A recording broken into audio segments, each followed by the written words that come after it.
Hi, everyone. I am Nyla Boodoo. I'm RNS Events host. Welcome to our latest virtual event. It is a pleasure to welcome you to this very special event. It's our annual inside peek into our newsroom, and it's exclusively for RNS supporters. Today, we are hoping to tell you how the sausage is made. Sometimes it does feel like that, I will say, in a newsroom, and take your questions about our journalism. As we let folks in, the regulars know we all often ask you to state where you're joining from, and I have a different question for you today, which is going to require a little more work, but I would love for everyone to share an RNS story that stood out to you recently. You can share a link or what you remember about the story and why you picked it, which I think is a great way for us to kick off our conversation today with all of these folks who are going to be joining us for this conversation. Um, so, as you know, that RNS has been so instrumental in the journalism that we're doing this year. We are going to have an amazing conversation with RNS's managing editor, Roxanne Stone, and reporters Fiona Andre, Aleja Hertzler-McCain, and Bob Smietana. They, along with other reporters, have been documenting the faith-based response to federal immigration raids, especially in Minnesota. I'm thinking of last week's coverage of the death of Reverend Jesse Jackson. We continue to be on top of the latest news from the Vatican and everything in between that. With our podcasts, we just spoke with Reverend William Barber, and we're going to get an inside peek today into Roxy's award-winning podcast, Saved by the City. So just some housekeeping notes. We're going to be using the Q&A function to take questions. So please make sure that you use that. We will have producers who will be monitoring that during our event. We'll get to as many of the questions as we can. And I do just want to note to everybody that this event is being recorded and we are going to share this for tomorrow. So we are so excited that you were here. We are grateful for your support of our journalism. We are looking forward to a lively and respectful conversation. Let me hand it off to Roxy for a minute here. Thanks, Nyla.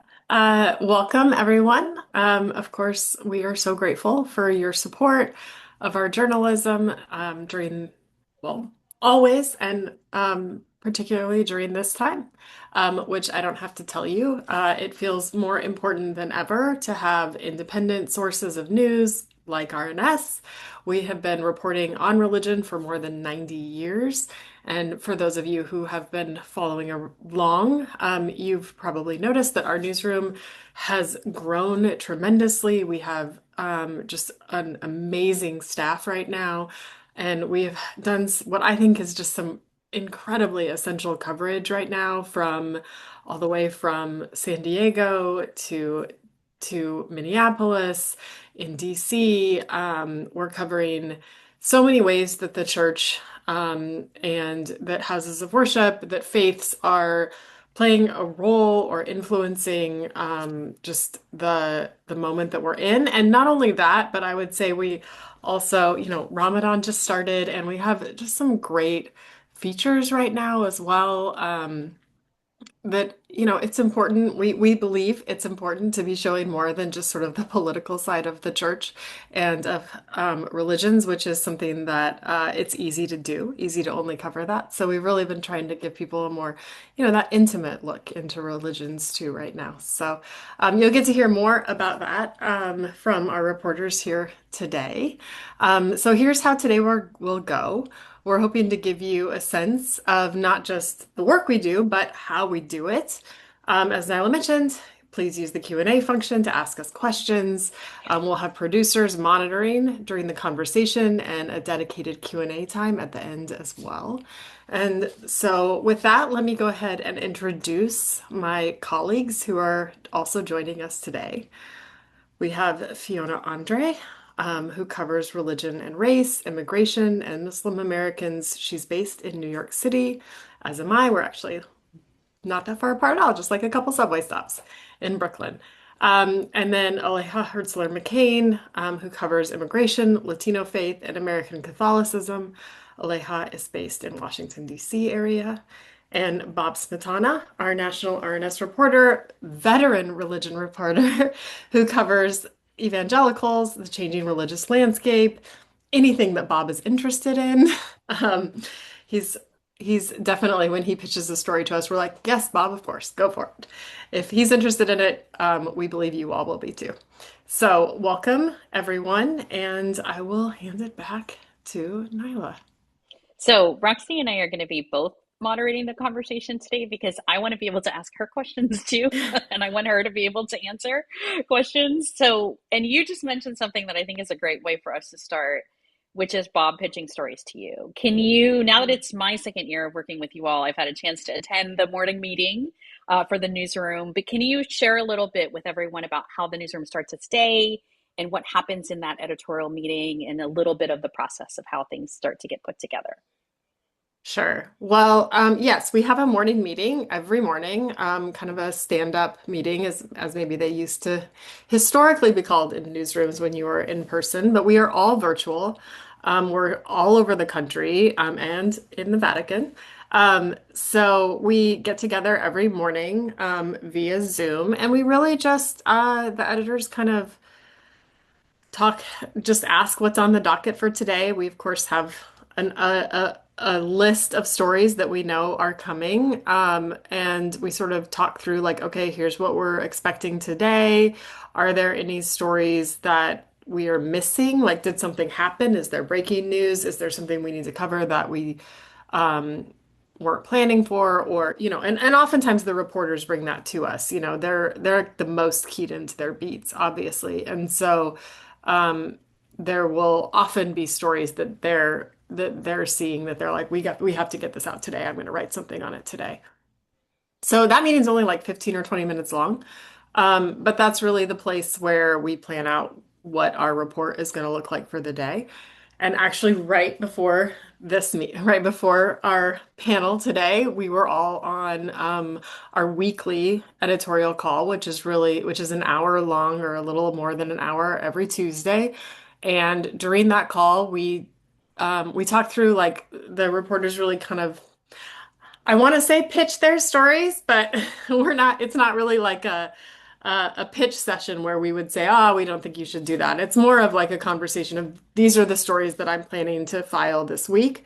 Most of those stories we've, had conversations about separately, and talked through what they might look like. So we really just get a sense in the Tuesday meeting of, like, this is everything that's coming over the next week. And again, it's a good chance also to talk through holes and what we might be missing. And it's also a great chance to collaborate. So we have a lot of, like, crosstalk between reporters during that time. Yeah, how does that work? Bob, Fiona, Aleja, do you guys want to just weigh in on Slack, like how the virtual communication happens? Because everyone isn't, I mean, there's some of us who are in DC, some of us who are in New York, and then everyone's kind of all over. So, do you want to share how you just kind of stay in touch with your colleagues? I can take that one. I think we're super communicative with each other. Like my experience is more often than not, every day I'm talking to a different reporter on staff just about like almost all the time we're working on 5+ stories at once, and almost all the time one of those is with another reporter. So just like, Fiona Andre and I have worked on the same story together, Bob and I have worked on the same story together. And so that'll be like a Slack huddle or pick up the phone and call or um and thankfully we do have a culture of, especially certain reporters just calling out of the blue and being like, hey, heard this wild thing, do you know anything? And two heads are often better than one, so it's a good time. I think we also have so many veteran religion reporters. For us, from reporters, I mean, I'm often just slacking Bob, Adele, you're not asking for numbers, and I'm covering this. Who should I speak to? What should I look into? So we're always calling each other, slacking each other's. Yeah. And there's a lot of I often when I read one of their story the other reporters' stories, because, like, we all have our own specialization. They're like, did that really happen? What is that thing? Or we'll see something and we'll say, anybody else see this? And all of a sudden we're often doing a story on it. But there's also we have a really great Hinduism reporter, and it's like she just did a story about, I can't remember what she did. I learned a whole bunch of things in that story, and so I'm Mhm. always learning something from what Aleja is doing or Fiona's doing, or all these. It's nice too. I've been wrote my first story for RNS in 2001, so I feel old. And there was like three people that worked there full time, and now we have all these folks, and there's still more religion than we can cover. So it's a lot of fun. Always, always. And it is hard to say like what a typical day in the newsroom looks like, Nyla. So I wonder if each of you reporters could talk about like, I know there is no typical day, but if you could sum up how you approach your days, what does that look like? Fiona, why don't you start? There's really no typical day. I would say it depends if I'm writing a story or if I'm researching, doing interviews. When I'm writing a story, usually it starts very early because I tend to finish my story in the morning. I don't know, I just like writing better in the morning. If I'm not doing a story for the day, I usually start with emails. I'm responding to sources. I'm scheduling interviews. I'm kind of doing, I don't know, administrative stuff, if we can say. Then I like to do research, if that's a day where I can just do reporting. So I'm just gonna look for people to interview, news stories. Um, Usually in the afternoon when I'm scheduling interview, I love to do it after 1 p.m. just if I have to check anything, spend more time preparing my questions. So from, yeah, typically, if there's a typical day, I'm usually having my interview between 1 and 4. And after 4, it's usually the time where I could be finishing a story if I have the story for the day after. And again, emailing people, being in touch with people, but I just try to have like a specific time where I'm emailing and talking with people because sometimes you can just feel like you're researching, but you're also in a conversation with someone and this and that. So I try to have like dedicated slots for all of this. But yeah, there's really no typical day. So Yeah. Bob, what about you? And maybe I feel Yeah. like you could talk a little bit about how maybe reporting has even changed. Oh, it's changed so much, right? So like, so you start in the morning. Actually, I asked AI to write me what my day would be like. And it wrote me the story of like Bob sits and drinks his coffee, and then people call him and tell me about his stories. And I'm like, oh no. No, but there's a couple things. One, you sort of check all your email, make sure nothing happened. I do a little bit of social, though I used to do more social media stuff because now social media is so there's a lot of now on social media like did that really happen or wait people are arguing about a thing that really didn't happen yet but it could Right. happen and so there's a little bit of you want to have like a big funnel. So I went to Studs Terkel's house. Everybody knows Studs Terkel, famous oral historian, Yes, love Suds Circle. working famous radio guy. But Studs, I went to his house to do his. He did a book on dying once, so I interviewed about it. And he's like, you got to have a big funnel. Like, and you want to get a big funnel of stuff coming in, you want to sift it to get all the right nuggets out, right? And so a lot of it, the sifted is just dust and junk. So that hasn't changed, right? There's a lot of sifting to do to find the big things. Hmm. Then you do some calls. I've got a whole list on. I use a program called Trello of all the list of things I ought to be writing on, and I figure out which the deadlines on those. Now we're doing audio, which is really great. We do some stuff with NPR, but that's a lot more planning and listening to stuff. Though I was this past week, I try to do more just calling people out of the blue and see what's going on because that's the best way to get stuff. It was just at the National Religious Broadcasters, and I saw a bunch of people there. Some were for stories, some were just like to chat with people. What's going on? What do I see here? So there's a lot more of that's the hard part. It's harder to do now, especially post COVID. Um, it's just harder to get to places where people are, Hmm. and you hear people, and you think, what are they really talking about? Because social media used to be where people talked about things, and now it's just some bots talking about things they want to yell about. Or did you see the crazy thing that whatever person I don't like did? And so there's only so much appetite for that. So it's like, how do I Yeah. find real people talking about real things? Yeah, and that brings up a really good question. By the way, if everyone who's on, if you can use the Q&A function to put your questions in. Rebecca just asked, and Aleja, can I have you start to answer this? And then Roxy, maybe you can come in behind and just talk about the editorial process. But Rebecca asked how you fact check and verify the facts in your stories. Mm. Yeah, I mean, I think we are very thorough, and that's just a thing we care about a whole lot. So often, that might be just like you hear something in an interview and you're like, that seems off. And so you wait a day or two and go back to the source and say, did you, really was that number in what's going on in your congregation really accurate? Or and actually I more often will say, just can you remind me like what your answer to that question was? And if you get a different answer the second time, then you think, oh, that's probably not a reliable number and I'm not going to rely on it. um and then, yeah, like, also sometimes we're doing stories where, especially, if we're having to rely on um, people who can't come forward in an institution to talk about something, they're like, they can't come forward with their identities because they're trying to talk about some type of thing going on, that there might be misconduct or something that they don't like, all of that. So we will talk to multiple people and make sure we're hearing the same story, and often asking open-ended questions to allow people to really share their own perspective. And so you can hear from multiple different people, kind of the lens on it. And another kind of standard of um, journalism in general is to, if someone's saying Department of Homeland Security is doing this, we email the Department of Homeland Security and say, hey, did you do this? And, there have been times when there's pretty strong evidence that something did in fact happen, and the Department of Homeland Security is saying it didn't. And so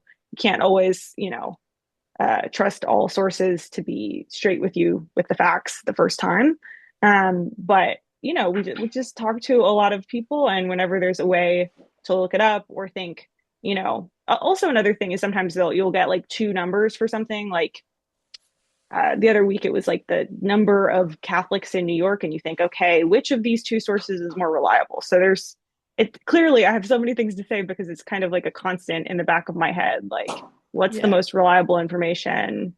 Um, who can I ask? How can I check? Are we sure? And sometimes, we'll be in a conversation, we'll say, are we sure? And the answer is no. And so it comes out, and that happens frequently in the editing process.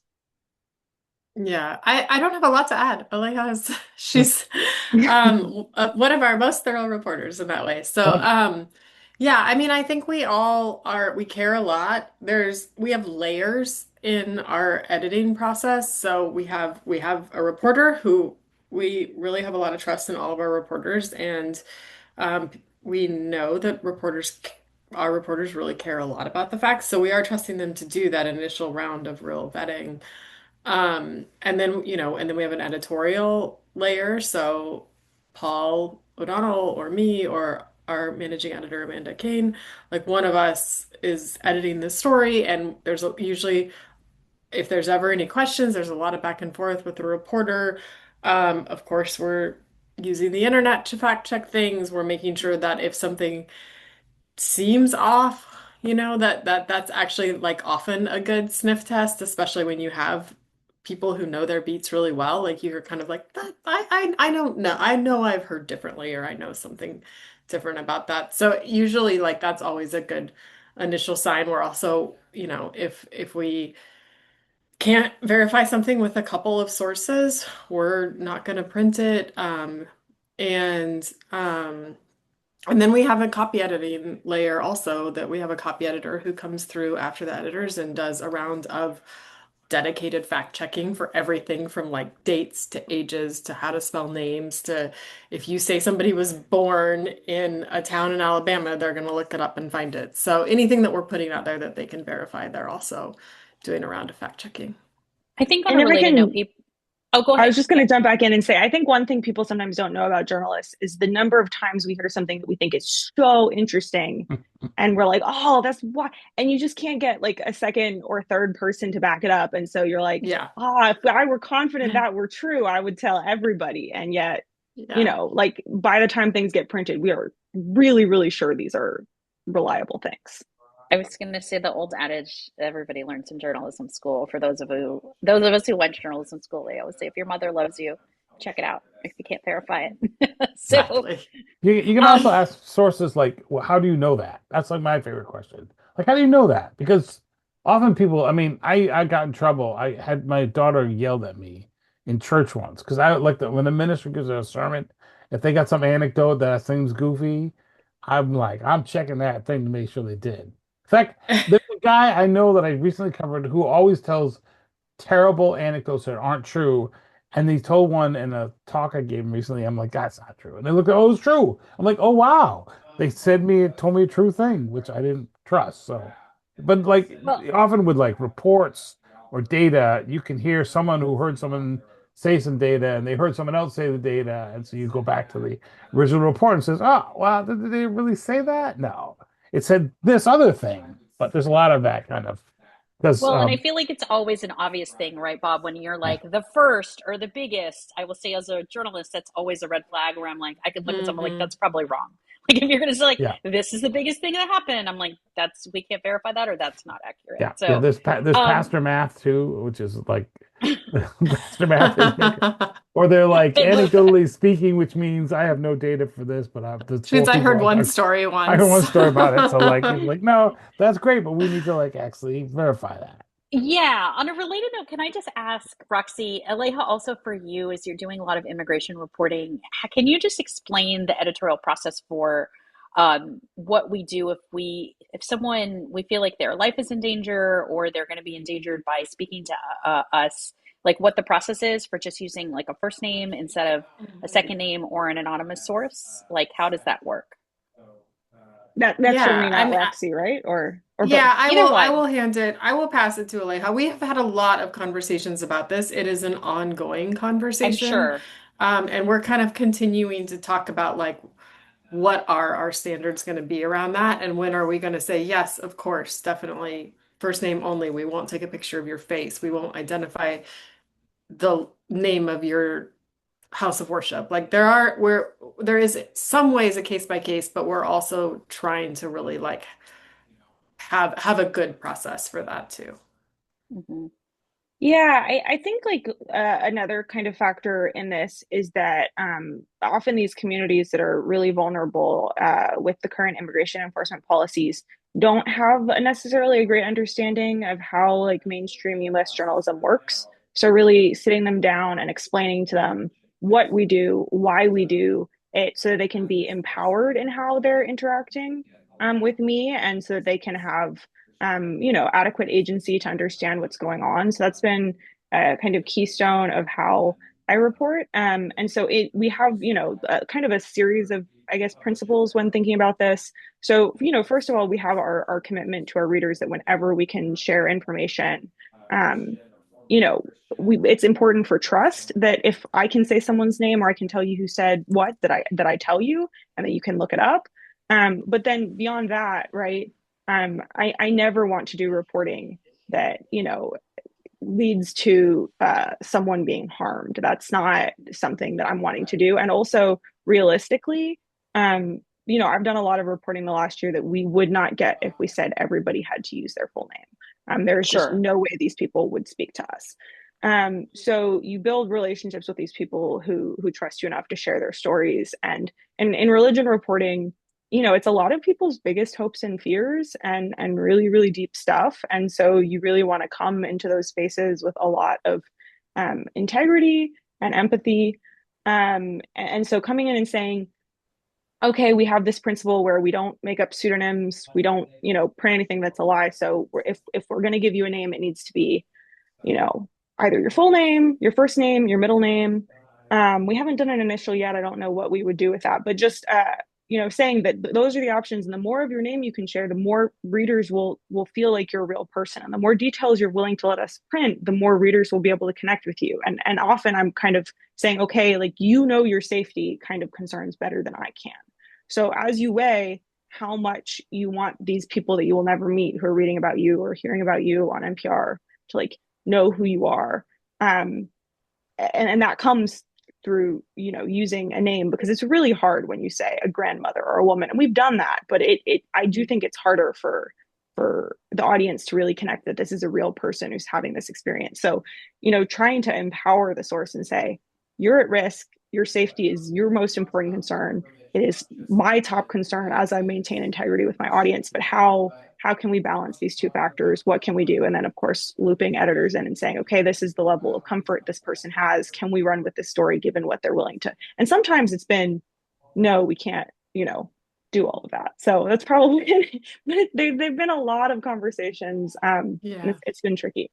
No, I think that's helpful. I think it's helpful to realize how seriously we take that and how deep those conversations tend to. I know as someone who's been like countless hours of conversations with editors about things, like I just want everyone who's listening here to realize that happens at RNS. Well, I want to shift to talking about some stories. Keep the questions coming in the Q&A chat for everybody who's listening, please, and I'll incorporate them as we can. And we'll have a dedicated time at the end also just to go through questions. But Aleja, can I talk about immigration with your beat? I know it's hard to focus on one thing, especially as we look at the events that have happened across the US just even in the past couple of months. But can you talk about what went into a recent story that you published about mutual aid groups in LA helping people once they leave detention facilities? And we'll put the link, by the way, to the story that we're talking about in the chat so everyone can see it as well. But that just published last week. Yeah, that was a part of an October reporting trip. So sometimes I go someplace and then talk to people while I'm in person and then kind of follow them over several months, especially if it's an ongoing effort. And this was one of those things. So I was aware a lot of people in LA were talking about the work of a group called CLUE, which is Clergy and Laity United for Economic Justice. And I called them up and said, like, what are the things you're doing? And they're up to several different things. But one of the efforts grew out of what actually was kind of like a nationwide phenomenon back in like 2023 or so, when Republican governors started busing immigrants from the border or migrants from the border to different Democrat cities in the US. And LA definitely had a lot of that happening, which is where CLUE is based, and these support networks sprung up, and especially different, often faith-based networks related to making sure people got housed. And so at the time, CLUE was housing migrants in houses of worship, in also like congregants' houses, and also related community organizations. And then, as we know, right, the immigration situation has radically changed in the country. And so now about half of the people they're housing through this network that's already been built up are actually people who have just come out of detention. So often when people are in detention for several months, they'll lose housing, they'll lose their job, their whole life as they had before they went into immigration detention has fallen apart. And sometimes they're released without a lot of warning too. So it's kind of the situation where last minute, this network is calling around saying what can happen. And it's been a real interfaith effort. So a lot of the houses of worship housing immigrants specifically have been churches. They'll have like basement space, or I specifically visited a church that has like a whole campus, and they have a house dedicated to teen programming where they've housed several asylum seekers. And to be clear, I think it's important to mention that everyone who participates in this program is working through legal processes. So they're either a refugee, which means pre-vetted before they come into the US, or working through legal processes to stay in the US. But so churches are housing people largely. I think there are some other faith groups, but I know that a Muslim group had created hygiene kits for everyone who moves through this program. A Jewish congregation in LA was really instrumental in another part of this program, which is that for people to get released, which is not happening frequently from detention centers, they're really relying on CLUE's bail fund. They've raised over $1 million. Tens of thousands of those dollars came from this one Jewish congregation, but raised over $1 million to bond over 100 people out of immigration detention. And so that's been like a real kind of wraparound effort where they're not only just housing people, but making sure they have the resources they need. And yeah, it was a really interesting story. I always love seeing how religious groups kind of take unique approaches to challenges they see in their own community, and kind of talking through how they do that. And it was part of our solutions journalism effort, which I think is a really great journalistic approach to looking at problems and solutions. Can you explain what you mean by solutions journalism? Just in case Sure. people haven't heard of that. Yeah, solutions journalism is a kind of concept or set of principles within journalism where you identify a problem, identify kind of a systemic response to that problem. For us, it'd be faith groups that are involved in that systemic response. Or maybe it'd be a problem around religion. I don't think we've done the second thing, but problem, solution, and then you look at what's working in the way that they're approaching that solution, but also importantly, what's not, what are the drawbacks, what are the challenges, and then is there anything from this kind of specific situation that can be applied elsewhere. And I think maybe there's a stereotype that news is all bad news, and certainly if we're talking about problems in society generally, certain people can read that and feel a little bit down. But I think looking at, okay, how are people seeing a problem and trying to step in and do something about it, I find reading those stories to be really hopeful. Yeah. I'd love to pivot to another one of our big religion stories of the past year, the campaign and election of New York's first Muslim mayor, Zoran Mamdani. Fiona Andre, you really covered the campaign, the election night, and a lot of ways that Mamdani worked with religious leaders in New York. Tell us a little bit about your coverage of Mamdani. Yeah. Um, I would say I started getting interested in the campaign when he launched this video. So every year, RNS reporters would say, what stories are we gonna look at this year? And so in 2025, I was just saying, well, as a Muslim candidate in New York, and I'm really interested to see what's gonna happen. And first, there were very few reporters. I remember one mayoral forum that was organized at a church, and I think we were like three reporters. It was 2 weeks before the Democratic primary, so it was very interesting to see how much attention he got, obviously, right after the Democratic primary, how things changed. So before the primary, I was really writing about how he was displaying his religious identity, how he was using it, but also how he didn't want to focus too much on it. And after the primary, there was also, yeah, more tension, more Islamophobia. So the day after the primary, I also started covering more the attacks he was receiving.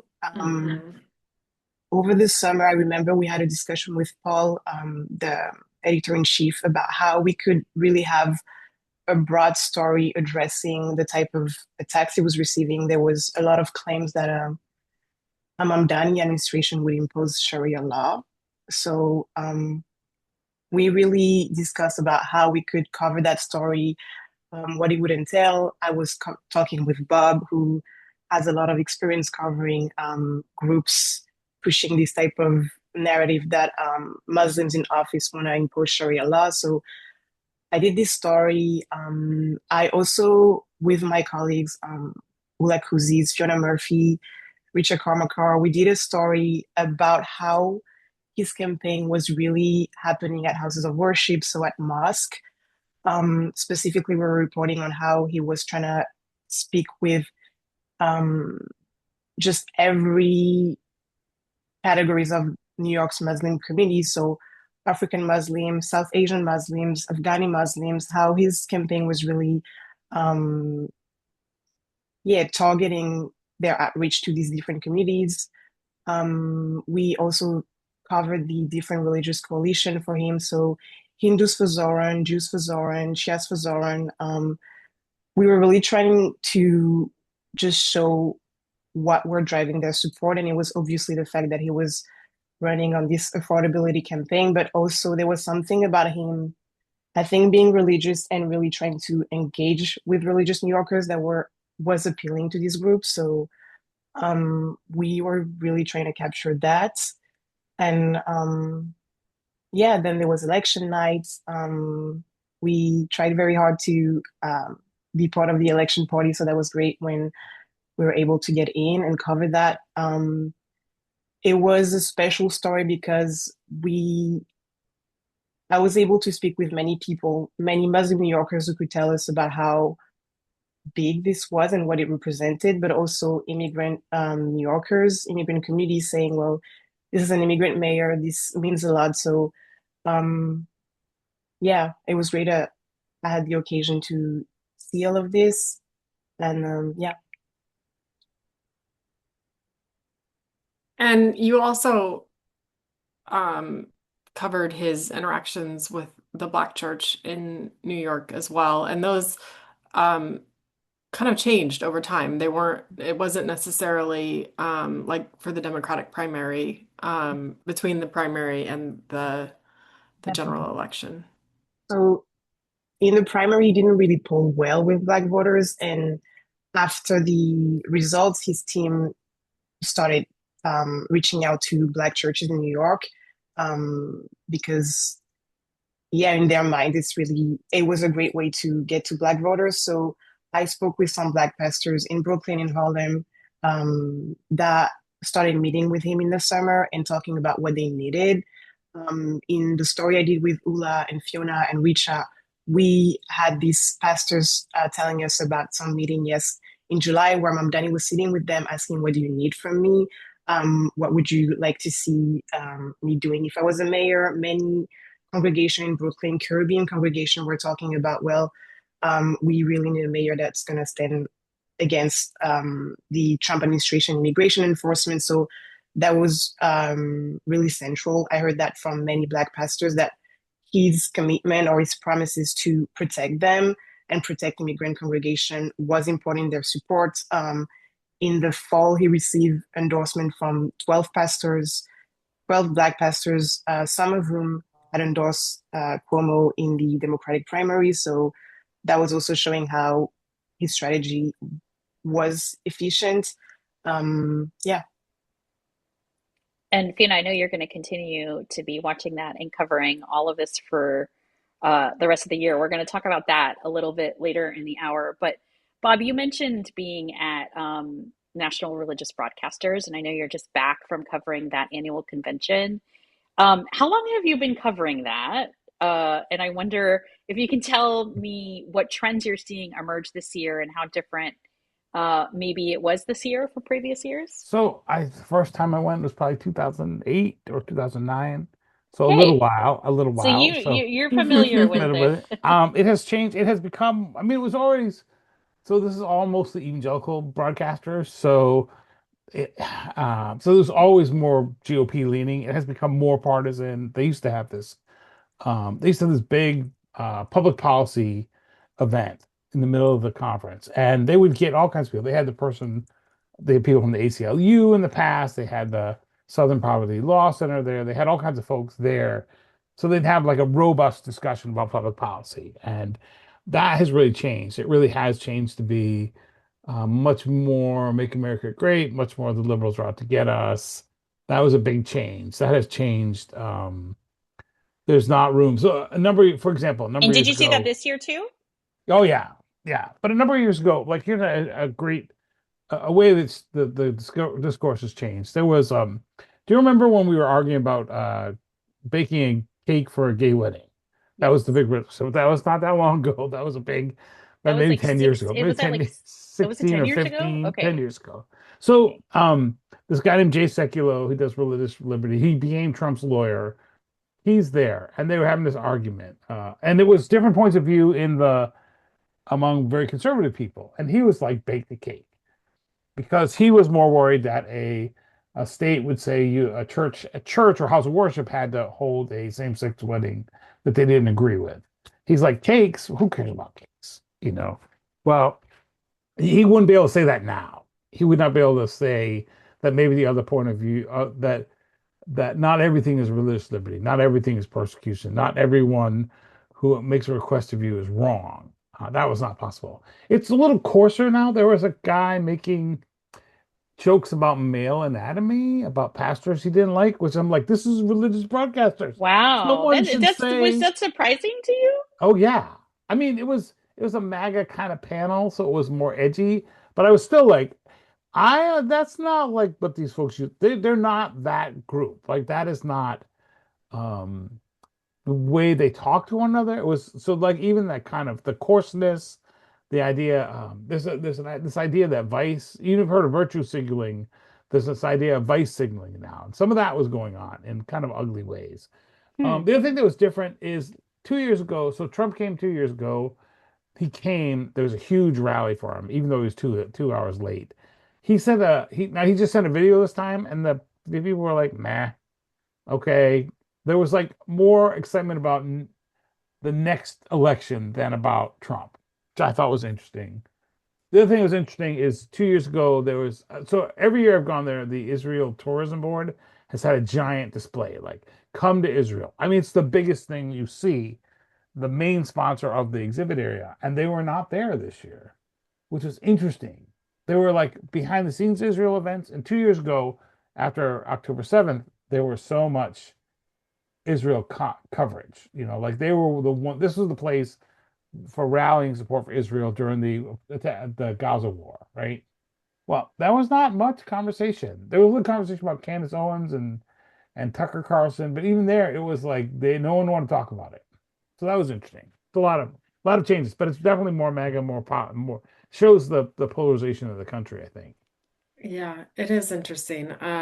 We've been having a lot of conversations about the role of Israel and sort of Yeah. beginning to fracture the right in some really noticeable Yeah. ways. Bob, you're also working with me and with NPR on a story about music and Christian nationalism, how do those two things overlap? Tell us a little bit about you're in very preliminary stages You're very of brilliant. that So basically, story. So we don't want anybody to scoop us, no. but tell us a little bit about it. The story is a little bit about I think it's inspired by the Charlie Kirk Memorial and all these major worships and the songs sung there, which many people knew, and some people didn't. But it was now that was a memorial service slash political event, but there were certain kinds of songs they sung there that if you've never been to a megachurch or you might not have ever heard them. But if you've been to a megachurch or if you've been to almost in a church service that's Protestant recently, you've heard some of these songs. So there has been this kind of part of it is there's been a kind of consolidation in the kind of songs people sing, a change of them that has come about. That certain big mega churches write all the songs that people sing, and there's a number of reasons for that. So, but they also sang some of these songs. There's a song called "How Great Is Our God," which was at January 6th, and at Stop the Steal events, and at your local church. So it's a little bit to show like here's these songs that are all over the place. And it's one reason why Christian nationalism is really hard to define and see, because it draws on the Christian part, draws on the religious part. So people sing the songs that are part of their faith all over the place. And it's one way that if you are promoting a little more Christian nationalist idea, you can just look like everyone else because you're like, we sing the song, right? We're just singing the song. And there are different songs that are sung at like other protests. But these are like, if you were thinking for like what is the "We Shall Overcome" kind of songs of the religious right, these are the songs for that. And you might find them other places. So it's really kind of like exploring all that. It's not defined yet, but there is like, I think there's a thing about this. I mean, Christian nationalism is such a big topic now, but it's hard to know what it is and what it's not. But there's like a nostalgic comfort Christian nationalism that people kind of feel comfortable with. So, that does, and it can serve to make people feel good about what they're doing and stuff, and not, and see it as ties to their faith, but maybe they're not like theocrats, but they're like, Bob, it will be, yeah, I think it'll be very interesting to see how the story turns out. So now everyone who's on this I won't call, tell everybody, but this is no, I think now everyone who's on this event can now think about like what you said when we see how the story turns out, because I suspect it's going to be probably different. But can I just ask you quickly, I do want to make sure we get to a lot of these questions. Bob, if you can quickly answer though, this question, you have been at NRB, you said since 2008, which I imagine establishes then a relationship and sources longstanding for you with like NRB folks. Phil was asking, what are the challenges of covering more conservative Christians when there is so much distrust of more mainstream news media? And I wonder if you think it's different for RNS, even though RNS is mainstream news media. Well, one of the people at one of the events talked about how much he hates mainstream journalists, really hates them, and you should all hate them too. But then I chat with them afterwards, so I know them. So like there's a performative part of this where people won't talk to you. It is harder to talk to folks because nobody wants to, one, because people don't like talk to journalists, and two, they can stream themselves. So why do they need you, right? So especially Mhm. more conservative leaning folks. I think um it all goes down to, do you see people as people that you can talk to? Like one of the sources that I write about sometimes, who really doesn't like RNS at all, has cancer. So I ask how they're doing, right?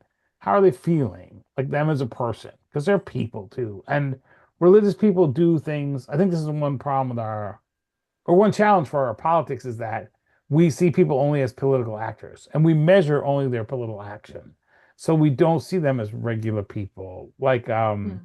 that big church where they had the protest, where they have someone who works for ICE, they also resettle refugees. So they're more complicated, right? People are just much more complicated. So you just go and you talk to people, and if they're a jerk, you don't um some of that is theater. You just have to have thick skin. Is not let people define how you treat them. That's a big part of this. You just ask them, like, how do you do? And then they say you something, and you have a if you have a good story, like, but if you have a good interaction with somebody, you quoted them accurately, they feel okay. They Right. quoted me You've built that accurately. trust with them. They Yeah. build a trust with them. And if you Mhm. understand, I think if we start with the presumption that not everyone is out to get everyone else, and that I can what we have to live alongside. I mean, what an RNS was started because people didn't know their religious neighbors. They didn't just trust Catholics. They didn't trust Jewish folks.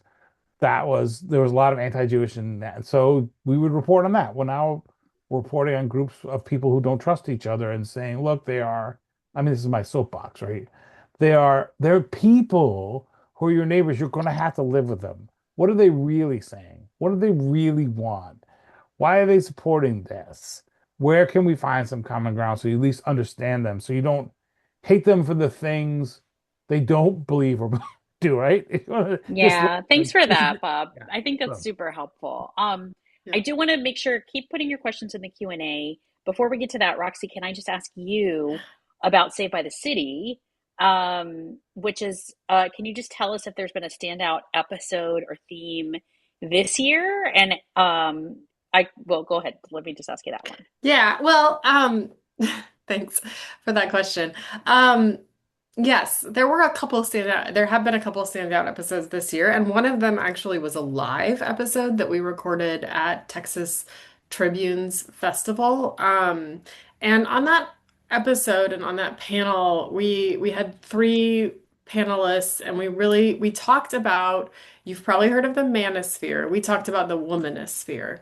And these ways that sort of in an online space, in these online worlds, there are these different sort of um, on-ramps for women into more conservative circles, and that could include TPUSA. There's like a huge network of women influencers, including the Maha movement, that are, kind of they're actually, a lot of them are like sponsored or connected by TPU, connected to TPUSA. And then you have like this sort of whole trad wife world, which has this very specific aesthetic and is really about being a mother and a wife, and in these ways that maybe feel more traditional. But and some of those are not political at all, but then oftentimes there's sort of like, you don't have to go far to find like a political connection. And sometimes that's through MAHA, through anti-vax or health concerns. There's also ways where as we dug into this topic, we really realized like how radicalized in a lot of moms became during the pandemic for really good reasons about like, who do we trust?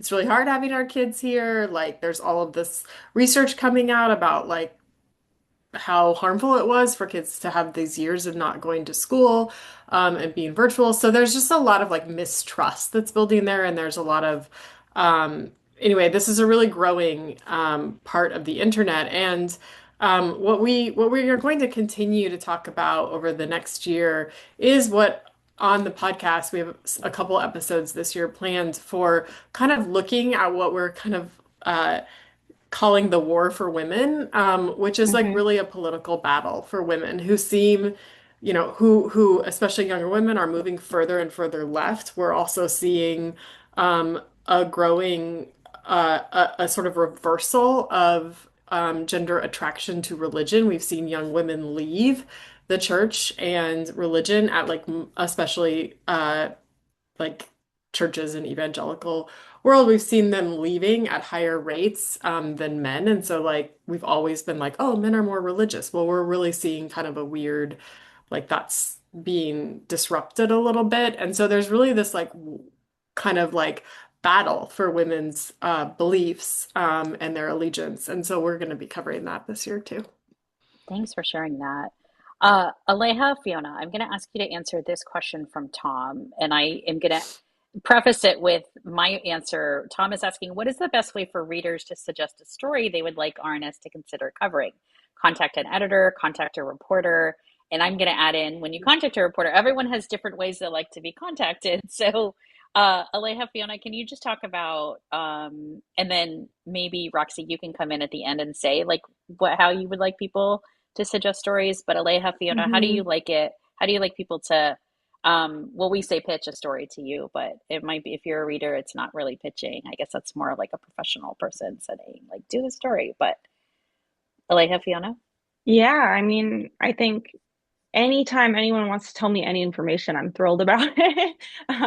So and So should they by email you? Is that the best way to get a yeah, hold of yeah, you? absolutely. Okay. Email works. My email is available on the RNS website on the staff page. I'm also on like a lot of social media websites where you'd be able to send me a DM. Yeah, I read everything sometimes. If something feels like I do get pitches that are just incredibly far from the kind of reporting I do, and I don't tend to respond because, but if if someone's sending me something that is close to what I often do, but I'm not quite able to do it, I'll often say, thank you, that's really helpful. Please send me things in the future. And I'm not able to do it this time, but it's always really, really great to just know what's going on and receive information. Thanks. Fiona, what about you? Saying it's the best. If it's something I'm not covering or not too familiar with, I'll just forward it to another reporter. So it's always great to get in touch. And yeah, I'm always checking my DMs on X, on Blue Sky. If this is a story that you don't want to share with your full name or you just want to share anonymously, I have my Signal. I'm also happy to share my WhatsApp. So yeah, but email is the best. Okay. Roxy, oh, go ahead. Do you want to answer for in terms of do you like people to email you? Is that the best way to get a Yeah, hold I of mean, you? emails fine. Um, and I do get a lot of emails. If your story is in a reporter's beat, it definitely is the fastest and makes the most sense to reach out to the directly to the reporter. If you're wanting to pitch a story, it's good to send to the editors. If you are like if you're a freelancer or if you want to write an op-ed piece, then it's great to just directly reach out to it's honestly it's best to copy all three editors, just means one of us is So going to get to it. So that's helpful. I'm going to combine this. We got a few questions from one person, so I'm just going to combine. It looks like a comment as well as a question. The coverage, Sant says, the coverage of Hindu issues is still inadequate even after Richa being on staff. They are 2% of the population, highest income per capita. And then kind of maybe, I think this is a little related. How do you select authors, topics, conservative versus liberal views, etc.? And maybe you can explain, because I think in there, like RNS publishes opinion pieces, and then there's also the newsroom, which does not publish opinion. Maybe you can talk a little bit about how that distinction happens and how people are picked. yeah, well, I'm sorry to hear that our coverage of Hinduism doesn't seem adequate yet. I do think that it's amazing that RNS has a full-time Hinduism reporter. That's never been the case at RNS before. We're aware of the growing population in the US, which is the majority of our coverage.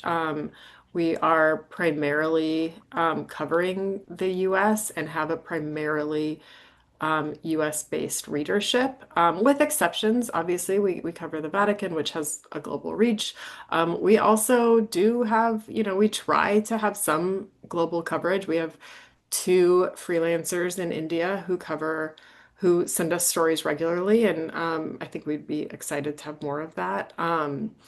So, I think we want to grow in that area of coverage, and also I still want to applaud RNS for like having a full-time Hinduism reporter because again, that's never happened in the past and is Well, great. and I would say just if you think about how rare even just like religion reporters are for most news organizations. Yes. And I think this is related though. Can I just ask, Fletcher asked, how big is RNS? And I'm not Hmm. sure, maybe Fletcher, maybe you can tell us if you mean how big is the newsroom? That's how I'm going to take that. But also ask why have you gotten bigger recently? And then the question is grants. Is it because of grants? Yes.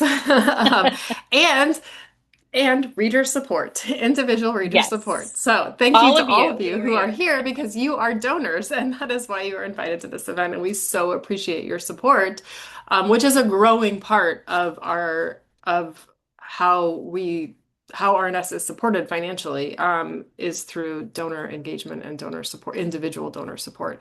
We also have a lot of grants, and a lot of funders that we work with. And the newsroom has gotten bigger because we have been able to get more funding. And I think from these grants, from these foundations, some of that I truly believe is because the journalism is so good. We see more and more organizations wanting to fund projects or to fund, um, you know, our coverage. And we have seen some amazing partnerships come out of that. We have a really great partnership with the Associated Press and The Conversation. That's 6 year going on 7 years now. We also have a partnership that's about 2 years old with NPR. And I hope, heard some of our reporters on NPR over the last year and a half, which is very exciting and has been a lot of fun, and also a huge learning curve because reporting for audio is very different than reporting for print. And so we're all learning, which is also fun to see. So we've just been able to expand the newsroom in some really unique ways because of these partnerships, because of this funding. And I truly believe that that is because of momentum that we have built as a team of great reporters. So, okay, I'm going to put up my NPR hat on and say that we have 3 minutes left. So I'm going to do Yes. lightning round for everybody because I'm watching the clock. I know that we have 3 minutes left for this event. And so I'm going to ask everyone to do lightning round, like in just bullet point style, like what you are watching for or working on your beat next. Aleja, can I start with you? And then let's hear from Fiona and Bob.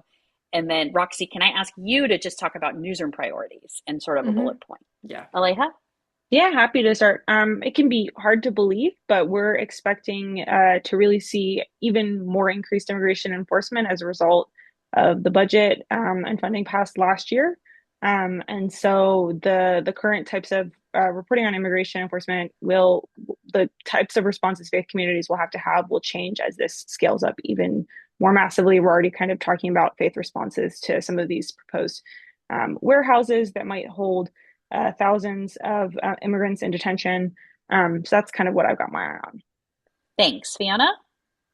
Yeah, same. I've been writing a lot of stories about how Asian congregations specifically are responding to the Trump administration terminating temporary protected status. So that's something I'll keep tracking. And yeah, just how immigrant congregation are responding to this moment, how are they organizing, how it's impacting how they worship, and yeah, just how they practice their faith. And in New York, watching how the Mamdani administration is interacting with religious communities, how they're including and relying on faith leaders, yeah, in this first year. And yeah. Okay, Bob? I'm gonna a couple things. I'm really interested in this abortion abolition group, which are the folks that want to jail women who have abortions and treat as homicide. That is growing. It's kind of growing behind the scenes, but there's kind of a civil war in the folks who are opposed to abortion between what we used to be called the pro-life and this group is called abolitionists. The anti-Sharia people are back. They were back in 2010, and now all the people who thought Muslims were taking over the country and maybe forgot about it, apparently. I don't know. It was like the biggest threat to America in 2010, and then it wasn't. And now in Texas and Oklahoma, it's seen as the big threat. In New York, it's like, oh no. So that's a fascinating movement, but that movement has just sort of come back with vengeance.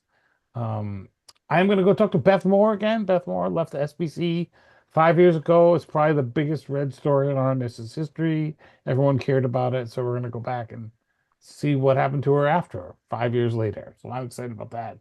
I am Thanks, Bob. also, can I say Oh, one more thing? I'm trying to look yeah. about congregational renewal, like houses of worship. Are they can as a way to save the ones that aren't gonna instead of them all closing, which I think is important.